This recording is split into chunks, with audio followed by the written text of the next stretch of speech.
అక్క అసెంబ్లీ సమావేశాలు మొదలైన అనగానే వస్తాడు కేసీఆర్, వచ్చిండు కేసీఆర్, కాసుకోబిడ్డ రేవంత్, అయిపోయింది ఇక నీ కథ ఒడిచినట్టే అని చెప్పేసి మాట్లాడిండ్రు. కానీ అసెంబ్లీలో కేసీఆర్తో సహా మిగతా బీఆర్ఎస్ పార్టీ నాయకులు కూడా ఎవరు మాట్లాడలే.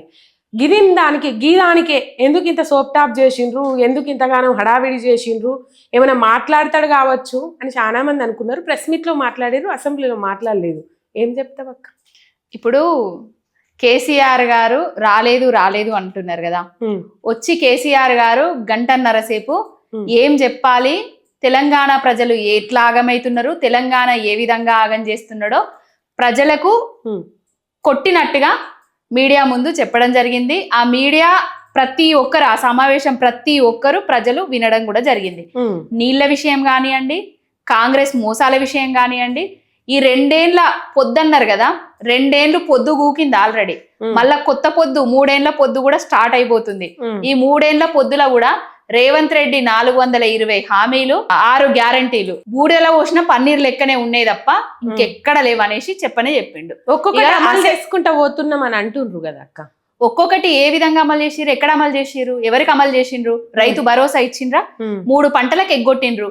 ఏదో ఎలక్షన్ టైంలోనే భరోసా, అదే బంధు పేరుతోటి ఆ బందే ఇస్తున్నారు తప్ప కేసీఆర్ గారు ఎప్పుడు కూడా బీఆర్ఎస్ పార్టీ రైతుల కళ్ళల్లో కన్నీళ్లు తులిచి సెప్టెంబర్ అక్టోబర్లా పంపులు ఆన్ చేసి చెరువులల్లా నీళ్లు నింపేటోళ్ళు. ఇప్పుడు ఏం చేస్తున్నాడు రేవంత్ రెడ్డి అనేటైనే? ఆ నీళ్లు నింపుడు లేదు, నీళ్లను బంద్ చేసిండు. రైతులకు నాట్లేసేటప్పుడు, నాట్లు వేయక ముందే దున్నుడుకుళ్ళ కోసం వేసే రైతు బంధు పైసలను ఇప్పటి వరకు నాటేసి వరి ఎదుగుతుంటే కూడా కల్వకొచ్చినా కూడా ఇప్పటి వరకు రైతు బంధు పైసలు ఇస్తలేరు. రైతుల కోసం కొత్త యాప్లను తీసుకొస్తున్నాడు, రైతుల కోసం శాటిలైట్ సర్వేలను తీసుకొస్తున్నాడు. అప్పుడు అధికారంలోకి రాకముందు కేసీఆర్ 2 పంటలకేస్తాడు, నేను మోతవారిని 3 పంటలకేస్తా అని అన్నాడు. మరి మోతవారి మొద్దువారిపోయిందా? ఏమైపోయిండు? 2 పంటలు లేదు, 1 పంట లేదు, ఏది కూడా చక్కగిస్తలేడు. యూరియా కష్టాలు తీసుకొచ్చిండు. రైతులు 10 ఏళ్లల్లా యూరియా కోసం ఎక్కడన్నా లైన్లో నిలబడ్డరా?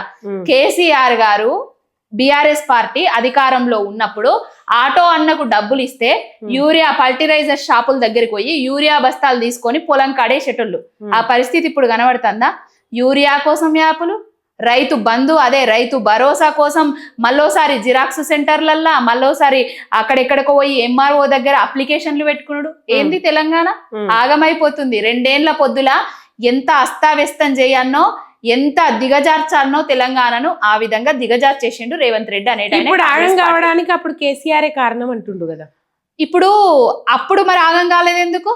అప్పుడు ప్రతి ఒక్క రైతుకు రైతు బంధు వచ్చింది, రైతు చనిపోతే రైతు బీమా వచ్చింది, పంటలకు కావాల్సినన్ని ఎరువులు వచ్చినాయి, ఇంట్లో కళ్యాణ లక్ష్మి వచ్చింది, షాదీ ముబారక్ వచ్చింది, పేద బిడ్డలకు ప్రెగ్నెంట్ అయితే కూడా కేసీఆర్ గారి కిట్ వచ్చింది, దళిత బంధు వచ్చింది, బీసీ బంధు వచ్చింది, ప్రతి ఒక్క బంద్ వచ్చింది.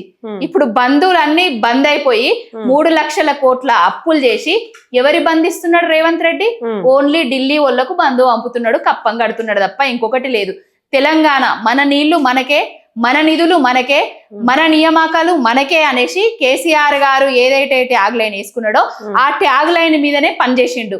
నీళ్ల కోసము 6 బ్యారేజీలను కట్టిండు గోదావరి సాక్షిగా, మన నీళ్లు మనకి ఇవ్వాలనేసి. నిధుల కోసము మన నిధులను మనకే, ఏ రాత్రి ఏ పొద్దున ఏ ట్యాక్స్ వస్తుందో ఆ ట్యాక్స్లన్నీ జమ చేసి రైతు బంద్ వేయన్నా, లేకపోతే పెన్షన్స్ వేయన్నా, లేకపోతే ఇంకేమేయాలన్నా అనేది లెక్కలు చూసిండు. కానీ రేవంత్ రెడ్డి ఏం లెక్కలు చూస్తాడు? విమానం ఎక్కన్నా, ఢిల్లీకి పోయి కప్పం కట్టన్నా, నా సీటు కాపాడుకో అన్నా అనేది చూస్తాడు, అంతే తప్ప ఏం లేదు. అయితే కేసీఆర్ అట్లా ఆలోచన చేసి అందించిన ఫలాలకు ఆధారాలు ఉన్నాయి. మరి రేవంత్ రెడ్డి కప్పం కడతాడు, ఢిల్లీకి మూటలు మోసుకపోతాడు అనడానికి ఏం ఆధారాలు ఉన్నాయి? ఆయన సీటు ఇంకా ఊడిపోకపోవడమే ఆధారం, అంతే తప్ప ఏం లేదు. కాంగ్రెస్ అనేది సంవత్సరానికో 2 సంవత్సరాలకో ముఖ్యమంత్రులను మారుస్తుంది. ఇప్పటి వరకు కూడా మారుస్తలేరు అనంటే, తెలంగాణ ఆగమైపోతున్నా చూస్తున్నారు అనంటే ఓన్లీ వాళ్ళ కప్పం గట్టిగా అందుతుంది కాబట్టి, అంతే తప్ప. కర్ణాటకలో సిద్ధరామయ్యని సీట్ ఎక్కిచ్చినప్పుడు అప్పుడే ఒప్పందం చేసిండ్రు 2 ఏళ్లకు మారుస్తారు అని. కానీ ఒప్పందం చేసిన అక్కడనే మారవలేదు, కానీ ఇక్కడ ఎట్లా మారుస్తారు? ఎందుకు మారవారు? రేవంత్ రెడ్డి కప్పం గట్టనారు, రేవంత్ రెడ్డి రాహుల్ గాంధీ చెప్పినట్టు ఇనన్నాడు, మొత్తం మారుస్తారు.